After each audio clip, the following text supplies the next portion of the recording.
Bem-vindo ao canal Pregações em Áudio, seu destino online para encontrar poderosos e inspiradores sermões que irão desafiar sua fé, enriquecer sua espiritualidade e transformar sua vida. Se o conteúdo deste canal agrega valor à sua vida, não se esqueça de se inscrever em nosso canal e ativar as notificações para as próximas pregações. Ouça agora mais uma pregação emocionante. Glória a Deus.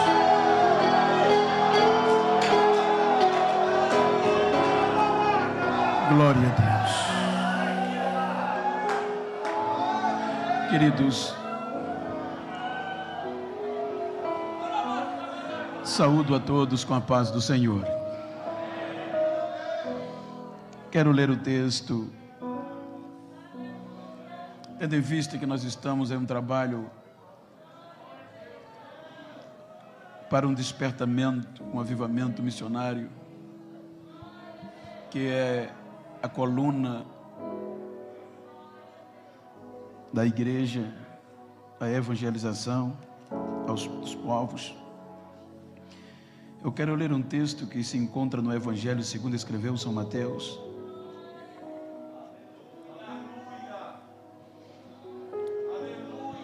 Capítulo 28. Capítulo 28, versículos 11 ao versículo 15. São 5 versículos. Eu estou usando a versão King James atualizada. Está escrito assim: E sucedeu que, enquanto as mulheres estavam a caminho, alguns dos guardas foram a uma cidade e contaram ao chefe dos sacerdotes tudo o que havia ocorrido. Então os chefes dos sacerdotes reuniram-se em conselho com os anciões e tramaram outro plano. Deram aos soldados vultuosa quantia em dinheiro e lhes recomendaram que declarassem a todos. Os discípulos dele vieram durante a noite e raptaram o corpo enquanto cochilávamos. E se isso chegar ao conhecimento do governador, nós o persuadiremos a vosso favor e vos livraremos de qualquer reprimenda. Os soldados receberam o dinheiro e fizeram como havia sido orientados. E por isso esta versão dos acontecimentos se conta entre os judeus até o dia de hoje. Queiram estar sentados, por favor. Queridos, o texto que eu li, eu quero usar para que o propósito é que entendamos a responsabilidade e o tamanho da grandeza que há sobre a nossa geração. Os irmãos observam que ontem eu ative no Velho Testamento na grandeza do projeto que Deus levantou por meio de Abraão. E em todo o Velho Testamento os irmãos viram quantos investimentos Deus fez quando Israel titubeou. Então eu falei ontem que com a entrada de Jesus e os seus feitos, incomodou, porque Israel estava acomodado. E quando Jesus aparece fazendo aqueles milagres que nós falamos ontem e outros, algumas coisas despertaram o sentimento de inveja daqueles que tinham o direito de continuar o projeto. Então, quando os irmãos observam aquele ensinamento, os feitos de Jesus, os irmãos vão de perceber que por várias vezes no Novo Testamento os irmãos vão encontrar e Jesus ensinava aos seus discípulos. Os irmãos vão sempre ver uma diferença entre a pregação da multidão para o ensino aos discípulos. Então aqueles discípulos deveriam e poderiam e necessitavam ser sacudidos avivados para continuar um projeto que na ótica humana era inviável e impossível. Quando nós percebemos e analisamos o contexto, por isso que eu quero falar-lhe sobre inflamados para a missão, tendo em vista que a palavra no nosso vocabulário inflamados tem um significado de aceso em chamas. Não ser só aceso, tem que ter chamas. Quando nós analisamos os desafios que aqueles discípulos iriam enfrentar, e Jesus já sabia, tendo em vista que o primeiro ponto contraditório era que na ótica humana, o ensino, o grupo que desenvolvia com Jesus esta mensagem, não tinha probabilidade diante da religião. Porque os mestres da religião, os escribas, eram referendados pela lei. Os seus discípulos representados pela lei, referendados. Mas Jesus não. Para eles, Jesus era mais um aventureiro, um perturbador da ordem pública, um herege. E, para piorar, surgiu do norte, da Galileia, aonde eles diziam que, num contexto religioso, nunca viria nada de bom dali. E ele e seus discípulos. Então, enquanto Jesus estava, os discípulos só observavam e aprendiam. Então Jesus sabia que eles iam enfrentar desafios terríveis, como culturais, religioso, político e econômico. Então veja que isso foi os principais motivos que Jesus enfrentou. Então, quando Jesus vai cada vez mais crescendo no conceito popular, aonde ia atingindo até pessoas da liderança religiosa, sacerdotes, como Jairo e outros. Isto era, na nossa linguagem, presidentes regionais. Então eles levantam o primeiro plano para parar o avanço do Evangelho, os ensinos de Jesus. Primeiro, vamos prender esse rapaz. Aí os irmãos viram que eu disse ontem que os soldados voltaram, não tiveram coragem de o prender pelos seus ensinamentos. Então, para agravar mais as coisas, Jesus vai e ressuscita Lázaro, com 4 dias de morto, fedendo, contrariando a crendice judaica que depois do 3º dia não havia possibilidade de ninguém sobreviver.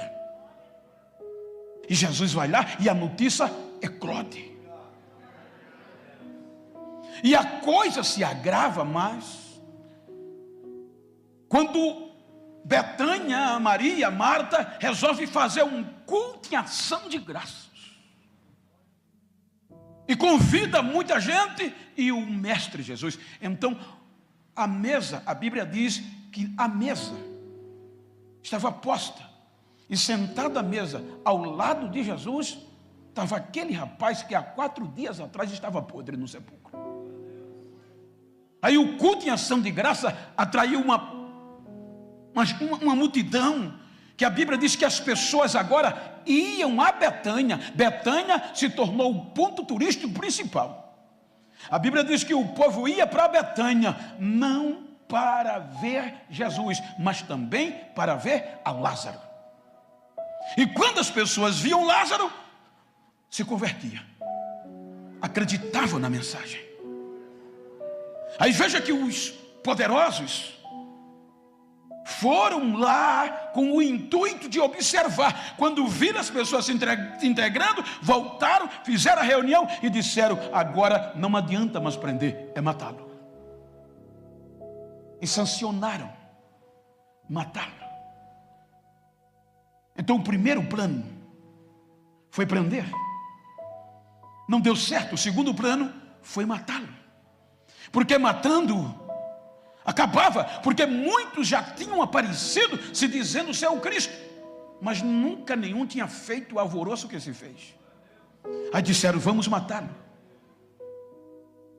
e resolveram empreender. Então você vê que a partir daqui, aqueles grupos que eu citei antes, eles combatiam um com os outros, mas com o objetivo de matar Jesus. Houve uma coalizão, formaram um único centrão para acabar com Jesus. Então, religiosamente falando, então agora decidiram matar Jesus. Não ia resolver, porque ia torná-lo mártir, ia torná-lo pior do que enquanto ele estava vivo. Aí disseram: vamos matá-lo de cruz. Mas não tem na nossa lei, mas vamos usufruir do poder político do império, porque a morte de cruz era o mais alto nível da vergonha para um ser humano, porque ela queria dizer que a pessoa que morria de cruz era o mais alto nível de periculosidade, inimigo do império, insurreição, perturbador da ordem pública. Só morria de cruz quem não tinha direito. Qualquer pessoa que fosse levada à morte de cruz, só havia duas opções: a vergonha e o esquecimento. Então o plano principal era matá-lo de cruz. Por quê? Porque mesmo se alguém lembrar dele, não vai lembrar de mártir, vai ser a vergonha. A princípio a mensagem da cruz era para ser vergonha, como ainda é até hoje para muitos. Então disseram: se matarmos ele, essa ralé aí se dispersa, vai embora. E resolvem fazê-lo. Veja que quando eles levam Jesus à crucificação, pois não adianta falarmos de missões sem passar por aqui. Veja que quando eles prenderam lá no Getsemane, os próprios discípulos correram, e os mais próximos ficaram de longe. Quando Jesus é crucificado naquele dia de sexta, antecedendo a Páscoa, a Bíblia diz que a vergonha foi tremenda. Depois da humilhação do dia, depois de ser cuspido, machucado, dilacerado pelos chicotes, agora ele é exposto ao ápice da vergonha. Por isso que Paulo ao Filipenses diz: ele suportou o opróbrio, a vergonha. Ele agora está no alto por conta da sua mensagem, que era voltada para os perdidos e para todos que nela crescem. O maior investimento de Deus para resgatar o homem estava sendo exposto à vergonha pelo próprio projeto que foi levantado para o divulgar. Veja que você vê choros, você vê lamentos, mulheres batendo no peito, mas ele estava no alto crucificado. Era sexta, e no sábado era Páscoa, o grande dia. Então os judeus não permitiam nenhum corpo no dia de sábado ficar pendurado, e nem permitia fazer sepultamento. Então todos que fossem crucificados aqui teria que ser tirado da cruz naquele dia. Veja que o plano deles, o segundo plano, parecia dar tão certo, que Jesus foi crucificado 9 horas da manhã. Até as 3 horas da tarde, só escarnio. As pessoas passavam o pé da cruz e diziam: não disseste que era o Cristo? Desce, e a gente acredita. Judeus meneavam a cabeça, que é uma ofensa para os judeus. Cuspiam no alto. 3 horas da tarde ele expira e morre. 4 horas da tarde vem, e o corpo está lá na vergonha. 5 horas da tarde chega, e você não vê um discípulo, você não vê um irmão, e a cruz para tirá-lo. Porque na maioria os crucificados eram esquecidos, porque a vergonha era tão grande que a maioria das famílias e dos amigos não tinham coragem de se expor, porque a partir da morte do crucificado, quem lembrava do nome dele era vergonha. E se os parentes se expusessem, entrava no contexto de vergonha. Então 5 horas da tarde, só faltava 1 hora. Muitos eram tirados pelo sistema e jogados na vala comum, enterrado como indigente. Acabava a história. Agora estava um ladrão, um malfeitor, estavam 2 criminosos, e o principal, na ótica da lei e da sociedade, estava no meio. O principal dos criminosos. E qual foi o crime? O Evangelho. Resgatar os perdidos. Amar quem ninguém tinha coragem de amar. 5 horas da tarde, ninguém foi lá. É aqui que surge uma surpresa tremenda. Em todo o ministério de Jesus, os mais ricos não se expunham, mesmo acreditando, se ocultavam com vergonha do que iriam dizer. Mas para a onisciência de Deus, quando Isaías profetizou 53:9, salvo engano, que o seu túmulo iria ser entre os ricos, dados pelo rico. Aí quando só faltava 1 hora para a história acabar com tudo, entra no cenário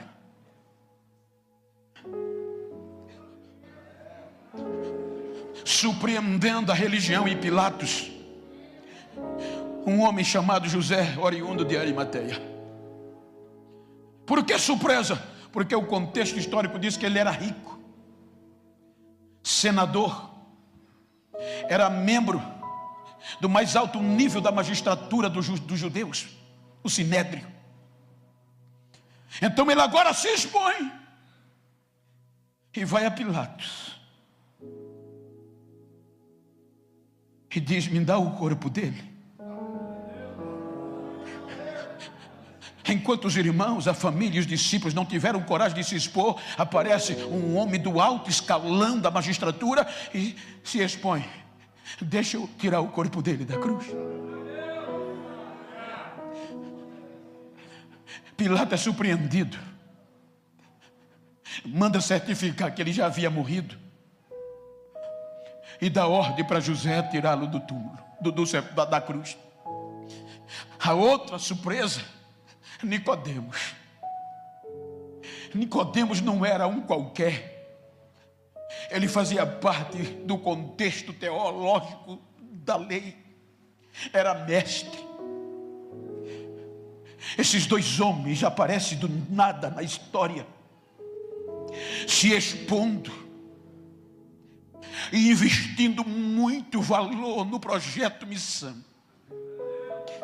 Enquanto muitas vezes a gente tem a história, sabe que ele está vivo, e a gente geralmente desistem na maioria da dificuldade, esses dois homens importantes pegam tudo que tem para investir em um cadáver.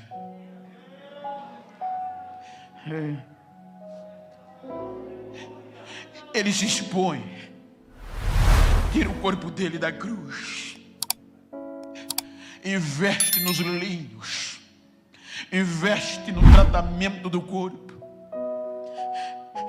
e diz: não, ele não vai ser sepultado no túmulo do resto mortal de ninguém. E será caro. Eu vou comprar um túmulo novo só para ele.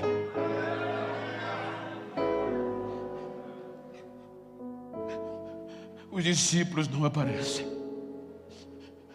José e Nicodemos sepultam Jesus e a pedra é rolada. Enquanto a religião, os sacerdotes vibravam e diziam: o plano deu certo. Mas lembra que ele disse que ia ressuscitar? Vamos fazer o seguinte: não pode deixar o túmulo exposto. Vamos pedir ordem ao governador para botar uma escolta lá. E não era uma escolta, eram peritos. E colocaram lá, lacraram com um lacre imperial. Os irmãos vão de convir que na lei há um crime. Com a Polícia Federal chegou, que se ela cercar, lacrar com aquela fita, quem violar vai sofrer as sanções da lei. Então o lacre do imperador era pior do que isso. E a escolta estava lá 24 horas. Mas na manhã do terceiro dia, a vergonha já estava garantida, o plano parecia que tinha dado certo. Aqueles mais próximos tinham desistido. Os mais ímpios voltaram para casa e disseram: não valeu a pena. Terceiro dia, as mulheres vão lá não com o objetivo de o cultuar, de vê-lo vivo, mas vão lá para colocar perfume no seu corpo, para não deteriorar-se tão rápido. Mas quando chegam lá, os anjos dizem: a gente sabe quem é que vocês estão procurando, mas ele já não está mais aqui. Ele já ressuscitou. Vá e diga aos seus irmãos que ele vai adiante de vocês para a Galileia. Não perdam tempo, vão. Aí Mateus diz que frustrados, porque a Bíblia diz no contexto anterior que os soldados, quando viram, desmaiaram e ficaram como mortos. Mas o texto que a gente diz lá, enquanto as mulheres corriam para dar notícia aos seus irmãos, os soldados, alguns deles levantaram e correram. Veja que os soldados não foram procurar Pilatos. Os soldados não foram procurar o seu quartel. Foram procurar os sacerdotes, os chefes dos sacerdotes. Não foi o diácono, não foi o presbítero, foi os chefes dos sacerdotes. E contaram o que viram. E eles se assustaram e disseram: agora vai ser pior. Vamos fazer o seguinte: nós vamos dar uma quantia muito grande de dinheiro a vocês, e vocês vão divulgar que é mentira, que os discípulos dele vieram enquanto vocês cochilavam. O contexto está aqui, porque era inconcebível um soldado, um perito, um soldado romano cochilar. A cabeça estava a prêmio se eles dormissem em serviço. Aí por isso que eles dizem: se o governador souber que dessa conversa, a gente vai lá e persuade ele, e não nada vai acontecer a vocês. Pegaram um monte de dinheiro, deram aos soldados, e eles espalharam que a ressurreição de Cristo era uma mentira. Os discípulos roubaram o corpo dele, e nós lemos, e isso foi o que se espalhou nos judeus. E o pior, a cidade naquela época era Páscoa, tinha pessoas de toda parte do mundo dentro de Jerusalém. Enquanto eles divulgavam que era mentira, Jesus podia aparecer no templo vivo de novo, mas não. A preocupação dele agora é mostrar para nós a maior mensagem de missões. Enquanto a religião divulgava que ele continuava morto e ele não tinha ressuscitado, ele vai recuperar os feridos, os missionários feridos. Nós, seres humanos, eu costumo dizer isso. Nós às vezes falamos, pregamos missões, amor, mas às vezes a gente se equivoca. Às vezes a gente está preocupado em ganhar quem está tão longe e está perdendo quem está perto. Porque você sabe, eu sei que não é fácil permanecer na fé.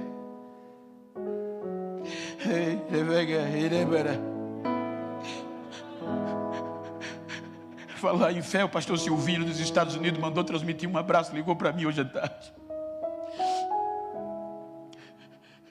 Você sabe que muitas vezes senta do nosso lado irmão e irmãs que rala com a gente para fazer missões, atende as convocações, jejuma, ora, molha o banco de lágrima com a gente, mas é ser humano e às vezes é ferido, cometeu um erro. A primeira coisa que se faz, não estou defendendo o erro, é excluir, é esquecer, tira do conjunto. Quem era ele agora não serve mais para nada. A gente está jogando quem está perto para longe e está querendo ganhar quem está longe para perto. Quem de nós, você teria coragem de botar Pedro de novo na diretoria de missões, Wilson? Qual pastor presidente teria coragem de colocar Tomé na direção de igreja? Quem de nós teria coragem de buscar os discípulos de Emaús? A gente ia dizer, são covardes, desistiram. Mas Jesus vai atrás de um por um, gente. Senhor, Pedro disse que não é mais crente. Tem problema não, eu vou buscá-lo. Tomé está dizendo que não acredita mais no Senhor. Tem nada não, deixa comigo, promete. Olha aqui, toca aqui, sou eu. Diga para quem está, o projeto missionário, diga para quem está ao seu lado, por favor, diga para ele se você pode. Diga, deixa eu te pedir uma coisa.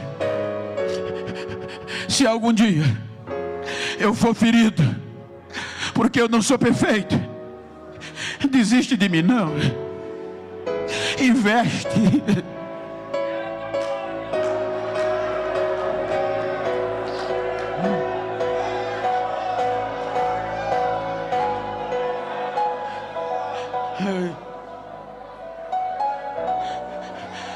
Eu já contei isso, e só que eu estou falando de missões, e a gente, missões é amar ao perdido. Eu tenho um amigo que é sargento dos Estados Unidos, e ele serviu no Afeganistão, e ele me contou uma história que eu amo. Ele disse, Bento, nós somos treinados como os militares para não desistir um do outro. Nós somos preparados para dar a nossa vida em prol do outro. Ele disse, às vezes, se a gente perceber que uma bala, um cartucho, um fuzil, um projétil vai atingir o nosso amigo, o nosso companheiro de batalha, a gente tem a função de se pôr na frente. Mas às vezes a gente não vê, e a bala atinge o companheiro, o braço vai embora, às vezes as pernas. E a razão do treinamento diz, não vale mais para nada, não serve mais para guerra. Porque o inimigo, ele não está preocupado em matar, porque se ele matar, ele só derruba um. Mas se ele arranca uma perna ou um braço, ele já vai ganhar no mínimo dois, porque um já não presta e o outro vai ter que cuidar do outro. Então ele diz, quando a gente olha, o cabo já está jogado lá no chão, sem perna, o sangue correndo, sem braço, e a razão diz, presta mais não. Mas o treinamento diz, não desiste dele, ainda serve, levanta.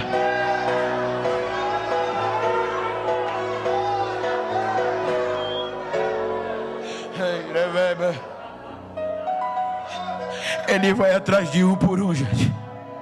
Só não se restaura o que morreu porque quis morrer. Ficar em Jerusalém até que do alto.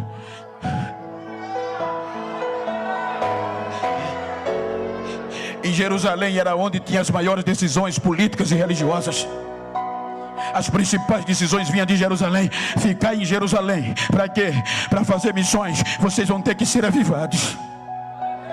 vão ter que receber poder, vão ter que acender, não só acender, mas vão ter que vibrar em chamas, vão ter que ser inflamados pelo Espírito Santo. O Espírito Santo desce. Primeiro impacto, veja que foi rompido, foi o cultural. Porque ninguém acreditava que aquele grupo de semi-analfabeto, porque os discípulos de Gamaliel, de Chamar, de Riel, os discípulos da lei referendado, era elite, era todos referendados com currículo lá em cima, era elite. Os discípulos de Jesus era da ralé, semi-analfabeto, não tinha graduação, não, era aqueles desacreditados. Aí agora, como era que iam acreditar que aquele grupo de ignorantes ia romper o contexto cultural? Quando o retorno caiu, quando o Espírito vem, primeira coisa que eles veem é o barulho. Um galileu falando árabe, um galileu falando outra língua de outros países. Tinha cerca de 17 nações em Jerusalém no dia do Pentecostes. Aí disseram: o que está acontecendo? Não são eles galileus, indoutos, ignorantes? Como nós estamos ouvindo eles falarem na língua do nosso próprio país? Eles glorificavam a Deus, as maravilhas nas línguas do próprio país, e línguas repartidas como de fogo. Aí o mais ignorante, o mais controvertido, o mais que ninguém acreditava, sai para frente e começa a pregar. Foi uma unção tão grande que quase 3.000 almas, até sacerdote, aceitaram Jesus.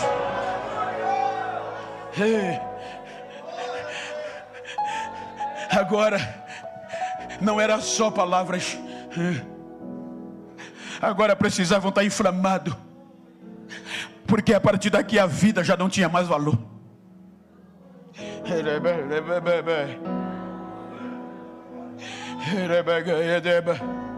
Eu achei lindo e me lembro hoje, estava almoçando com alguém, e alguém disse para mim que em uma circunstância ele falou para outro: eu não tenho mais coração. Mas como é que você está vivo que você não tem coração? Como é que você está de pé? É porque eu entreguei para ele. Era assim que eles fizeram.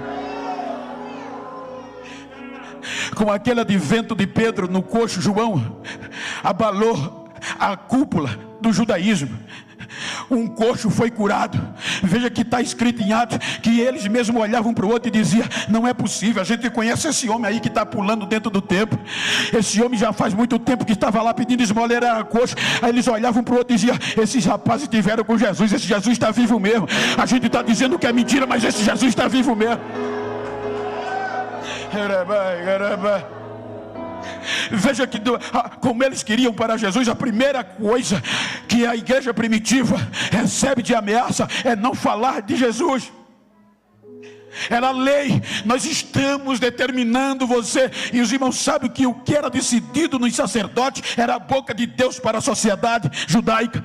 Eles disseram: nós estamos proibindo vocês a falar e a ensinar nesse nome chamado Jesus. Pedro estava tão queimado pela chama que ele olhou para a autoridade e disse: pensem bem vocês, é melhor obedecer aos homens ou a Deus? Nós vamos continuar afogueados, inflamados, fazendo missões. Que paixão é essa? Que avivamento é esse? Chicote no lombo, cadeia neles. De noite o anjo vai, abre a cancela, e no outro dia de manhã eles já estavam na rua, pregando, fazendo a obra.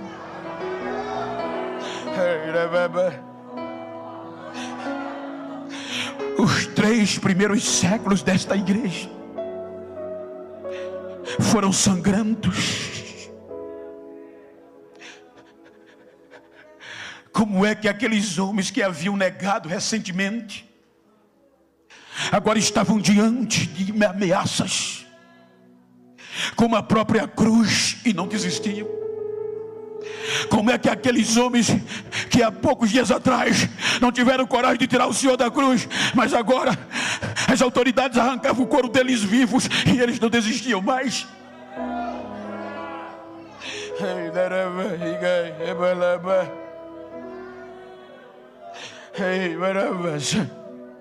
os terceiros séculos da igreja, os 3 séculos da igreja, os 3 primeiros séculos da igreja. Veja que com 64 anos depois de Cristo, agora não só era religião, agora era o Império Romano para abafar o povo chamado cristão, os seguidores de Cristo. Agora, por esta mesma obra, por este mesmo evangelho que a gente está se reunindo aqui, Nero queimava crente nos postes. Filhos viam os pais sendo queimados, pai via os filhos sendo queimados e não desistiam. Que avivamento é esse, gente? A história diz que nos primeiros séculos desta igreja, por conta deste evangelho, a cidade de Antioquia foi sacudida pelo poder do evangelho. Então a autoridade política mandava arrebentar com os cristãos, mas quanto mais eles matavam, mais Jesus ia salvando e confirmando pelo poder da palavra. O 3º século, Diocleciano arrasou com os cristãos. Os cristãos não podiam trabalhar no exército. Os cristãos foram expulsos de Roma. As cidades que os cristãos moravam foram devastadas, com o único objetivo: parar a obra de missões, o evangelho de Jesus. O 4º século, a oportunidade. Jesus entregou o mundo na mão do cristianismo. Constantino nomeou o cristianismo a religião principal do seu império, do Império Romano. A corrupção veio. E agora pena, missa, desculpe, não quero inflamar, algumas coisas pormenores foram implantadas dentro do cristianismo e as pessoas aceitavam, mas os verdadeiros cristãos não se corrompiam. Aí desencadeia uma perseguição implacável. Para quem não aceitasse os dogmas, dogma não se discute, se obedece. Então os algozes saíam pelas regiões arrebentando com os cristãos.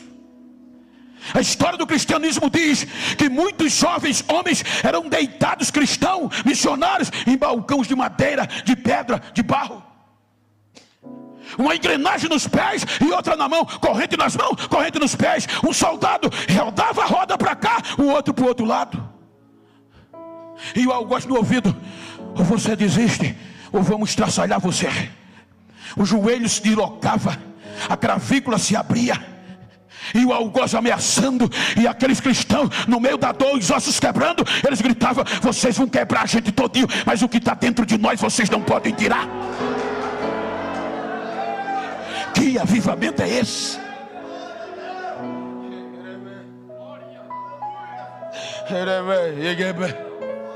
Jesus disse: a porta do inferno não vai prevalecer.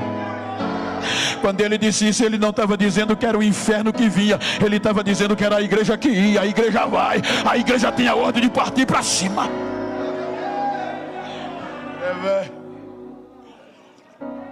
Mulheres inflamadas por esse Espírito Santo, em chamas. Os algozes colocavam alicates, apetrechos romanos no peito delas, nos seios. O algoz apertava e o outro ficava fazendo pressão psicológica: ou vocês abrem mão desta mensagem, deste evangelho, deste Cristo, ou a gente arranca o peito de vocês. Os peitos estouravam e elas não desistiam: vocês arrancam os peitos da gente, mas o que está dentro de nós vocês não podem tirar, porque já está na veia.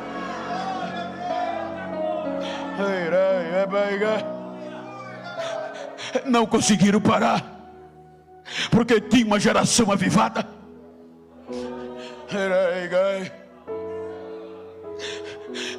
E o pior, a notícia se espalhava: ele morreu.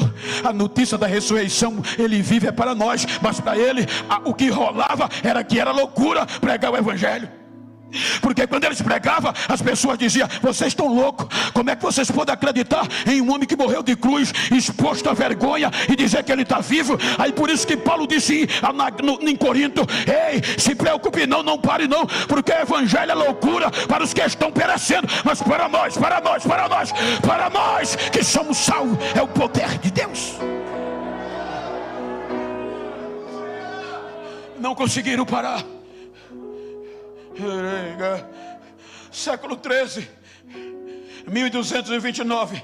Só tem um jeito de apagar essa chama: tira a Bíblia, a leitura de circulação. Só quem vai poder ler as escrituras é o alto clero, porque tirando isso aqui, essa chama apaga. E recolheram.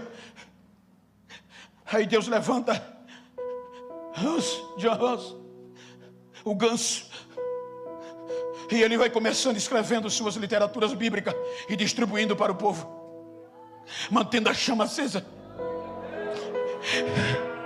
O alto clero soube, prendeu, vai se retratar, não posso, vai ser queimado com as suas literaturas.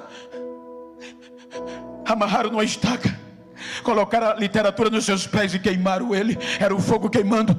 E a história diz que ele gritava: vocês estão calando Hans, que quer dizer ganso, mas Deus tem seus cisne. O cisne é mais bravo, é mais valente e voa mais longe, voa mais alto.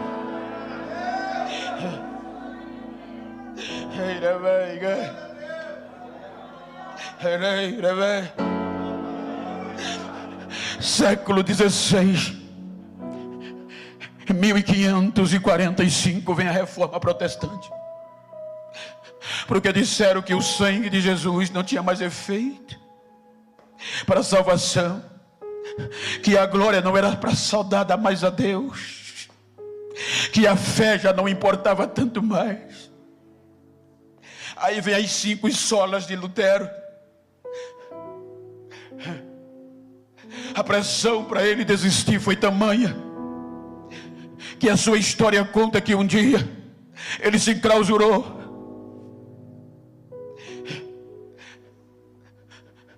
E não queria sair do seu quarto.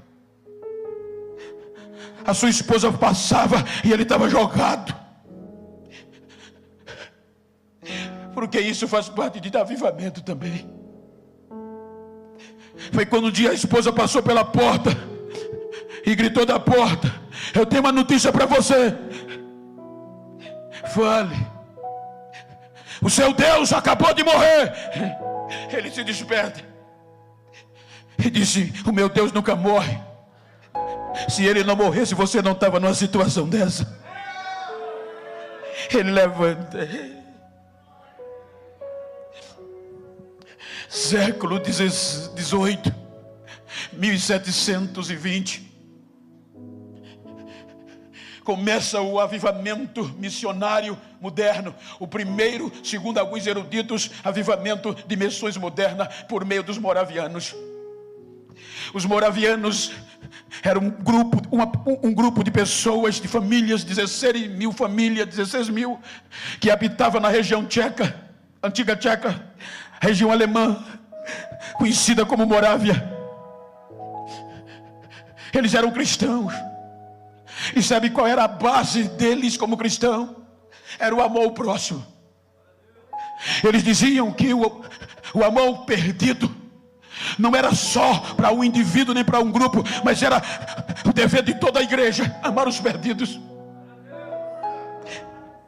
Eles tinham o conceito do amor ao próximo. Aí quando o rei católico romano assumiu a região, partiu para cima, 15 deles, dos seus líderes, foram decapitados e eles expulsos. E ficaram a vagar. Foi quando o conde Zinzendorf, um jurista bem cristão, bem tomou conta deles e deu parte das suas terras para eles morarem. Em síntese, este grupo, com este amor missionário, resolveram buscar um avivamento missionário em amor ao próximo. E o que é que eles fazem, gente? Fizeram uma vigília de virada de relógio, diz a história. Oração 24 horas por dia, 365 dias por ano. Esse projeto trouxe um avivamento tão grande, durou 100 anos, diz a história, literalmente 100 anos desta vigília. O avivamento veio, missionário. Aí 2 dos seus jovens promissores investiram em missões e descobriram que no leste da Índia tinha uma ilha com cerca de 3.000 africanos conduzidos para a morte. E o amor, o avivamento foi tão grande no coração que eles disseram: vamos lá, vamos descobrir quem é o dono para a gente evangelizar esses perdidos. Descobriram que era um britânico ateu, pediram permissão, a resposta foi imediata: nenhum clérigo, nenhum pregador vai entrar naquela ilha, não tem coragem, só tem perdidos. E mesmo que eu permita, eu não vou custear nada de vocês, para vocês ir lá. Como eles não tinham condições, eles se ofereceram: então nos compre como escravo.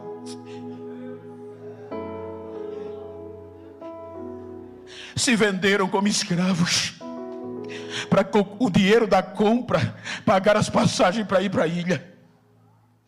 Os amigos diziam: nunca mais vocês vão voltar, são escravos, nunca mais vocês vão ver suas famílias. Quando o barco se afastava do porto, choro, grito, e eles sabiam que nunca mais ia voltar. Foram vendidos como escravos por amor a Cristo. Eles gritavam: não importa, é para que aquele que morreu pelos nossos pecados receba a recompensa pelas nossas vidas.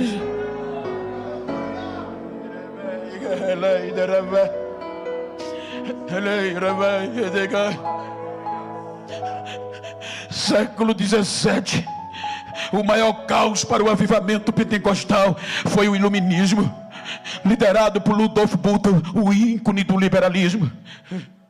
Mas no meio desta crise, no meio desta ausência pentecostal, John Wesley invadia a Inglaterra,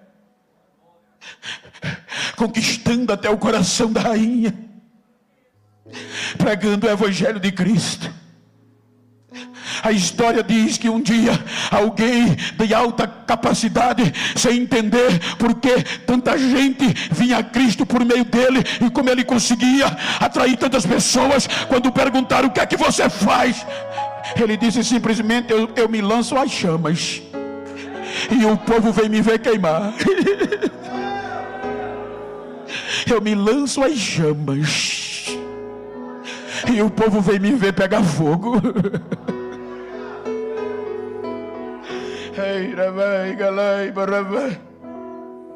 Século 20 é quando um homem, só um jovem de 26 anos, passa 13 anos orando por um avivamento missionário.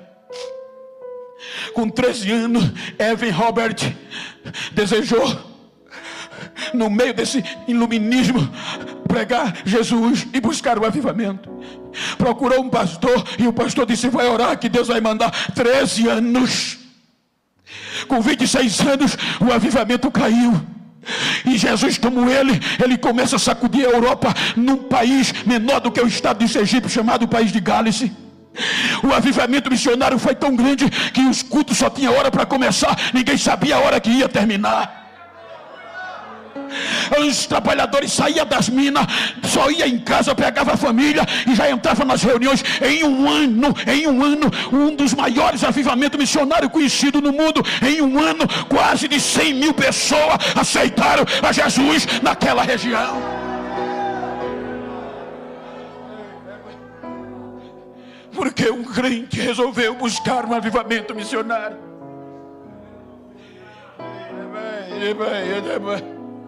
Olha para quem está ao seu lado e diga: hoje eu vou me sacudir nas chamas e você vai me ver pegar fogo.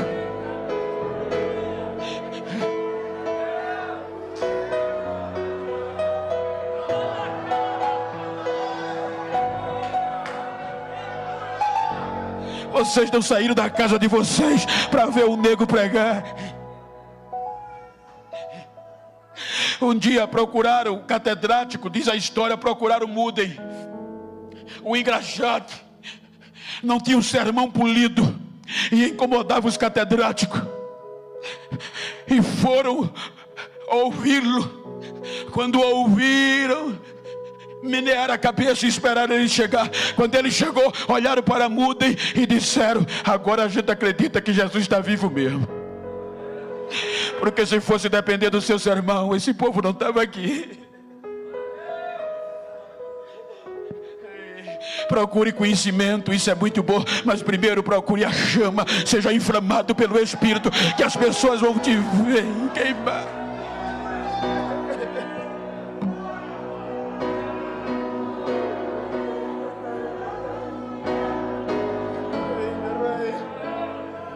Hoje, entre aspas, nós estamos preocupados, nós entre aspas, de buscar glamour.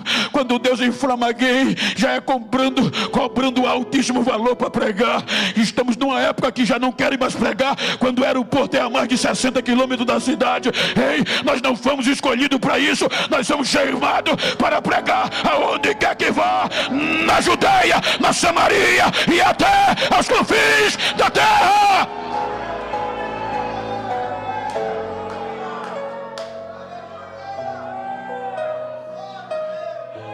Século XX. O que faz um negro sacudir a América do Norte?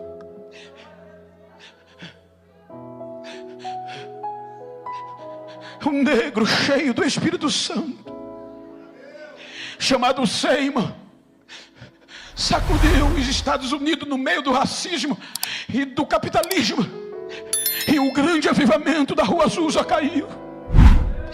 Porque um homem preto rejeitado buscou um avivamento missionário. Quando o avivamento caiu, ele não pregava nos grandes centros, obrigado, mas era com a Bíblia em cima de caixa de papelão no meio da rua. Mas era um avivamento tão grande que a história diz que quem passava aceitava Jesus e Jesus batizava com o Espírito Santo.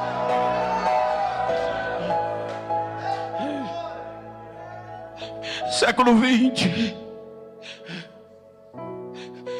Quarta-feira eu estava hospedado na Praça da República em Belém, quando aqueles dois suecos, avivados, inflamados por este avivamento, chegaram no Belém do Pará. Quarta-feira eu fiz questão de andar à praça com os irmãos, aonde eles comiam manga verdes para não morrer de fome. Eu preguei na igreja de noite, e quando terminei, uma irmã veio me abraçar. Irmã Iracema, 70 anos. E ela disse: pastor, a minha avó viveu aquele tempo. E ela me dizia que quando eles vinham, ela batia e os moradores batiam a porta na cara deles. Deixaram o conforto da Europa.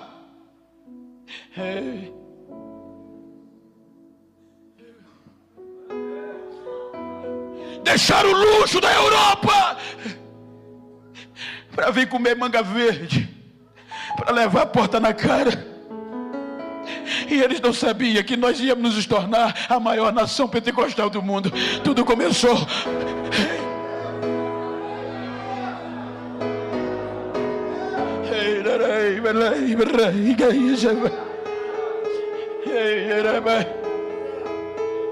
Século XX. Os nossos pais sofreram. Ela me disse: pastor, eu ainda acompanhei, eu tenho 70 anos, nasci na fé, porque a minha avó não resistiu muito, e o meu pai, a minha mãe aceitaram a mensagem quando eles pregavam, mesmo batendo a porta, mas não resistiram e se tornaram crente. Ela disse: quando eu nasci já nasci crente. Então os nossos pais, antes de nós, para pregar esse mesmo evangelho que a gente está aqui buscando um avivamento, não tinha o privilégio que a gente tem.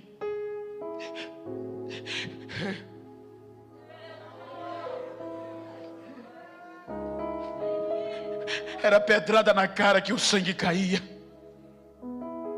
Muitos levava urina. As pessoas não crentes deixavam urina 3 dias em casa. Sabia que o pastor, o crente, vinha evangelizar. Quando ele chegava na porta, ela jogava urina podre na cara deles. Que paixão é essa, gente? Que eles não desistiam.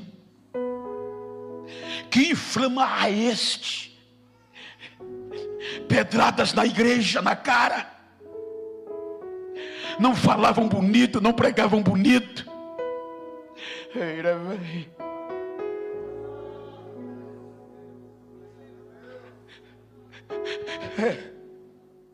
Iam fazer missões.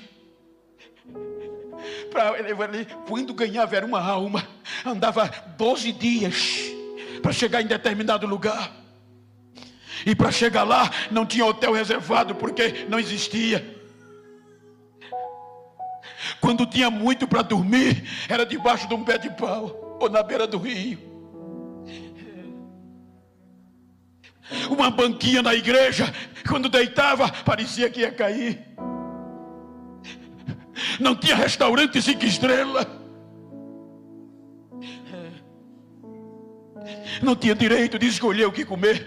Era uma palminha de banana na bolsa, um punhado de farinha.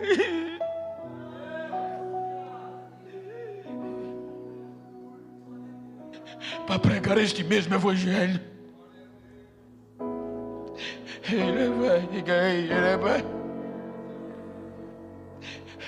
Para provar para o mundo que Jesus está vivo. E Jesus ia confirmando a palavra, como o pastor disse aqui, pastor Aldino. Não era só balela. Hoje a gente prega bonito demais e é bom, não é contra, não sou contra. Hoje a gente fala bonito demais. Eles falavam para o modo e para riba, Jesus mas esses olhos aqui viram muitas vezes não crente pular janela gritando eu quero Jesus. Esses olhos aqui viram pessoas entrar com pessoas mortas na igreja e sair com ela viva, e a família toda aceitar a Jesus.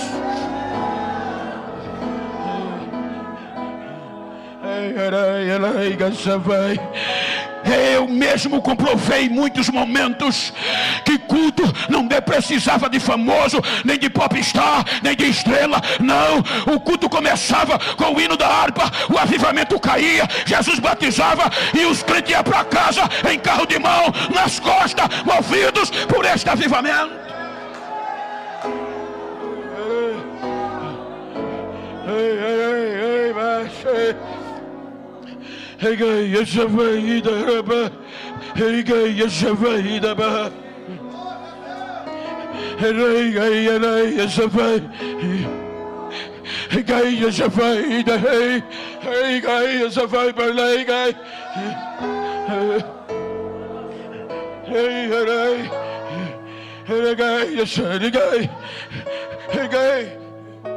Eles não desistiam. Que paixão é essa?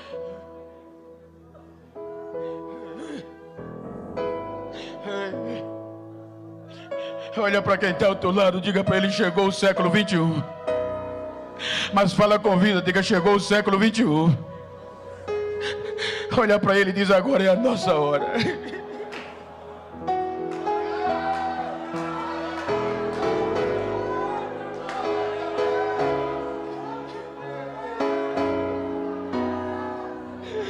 O mesmo Espírito que incendiou os apóstolos é o mesmo hoje. O mesmo Espírito, a mesma igreja que tem sobrevivido à pressão cultural, religiosa, ideológica, a mesma igreja que sobreviveu às pestes bubônicas, às crises, ela é viva e ela suporta a pandemia, ela suporta tudo quando a igreja busca.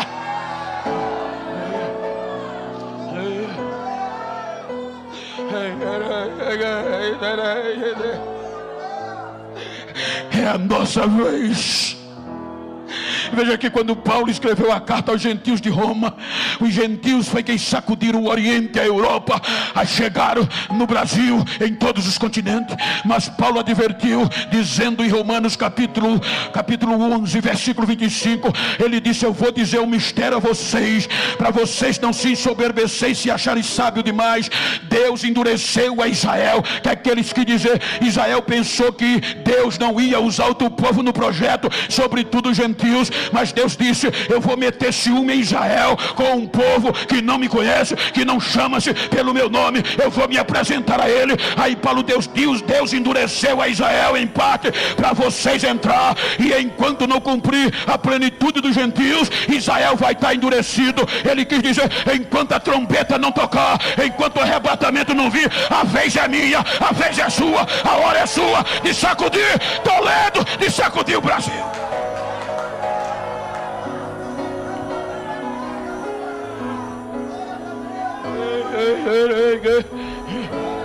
Gostou do vídeo de hoje? Se sim, não esqueça de deixar o seu like. Isso realmente ajuda a fortalecer o nosso canal. Se você ainda não faz parte da nossa comunidade, inscreva-se agora e ative as notificações para não perder nenhum dos nossos próximos vídeos. Agradecemos imensamente por estar conosco até o final. Até a próxima.